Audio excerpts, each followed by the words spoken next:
Hey guys, welcome back to the channel.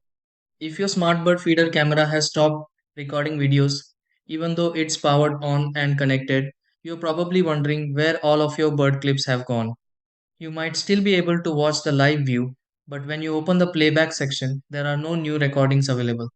In many cases, this happens because recording settings have changed, the memory card is full, motion events aren't being started, or storage isn't working correctly. Before replacing the camera or assuming it's defective, there are few important checks that can often restore video recording.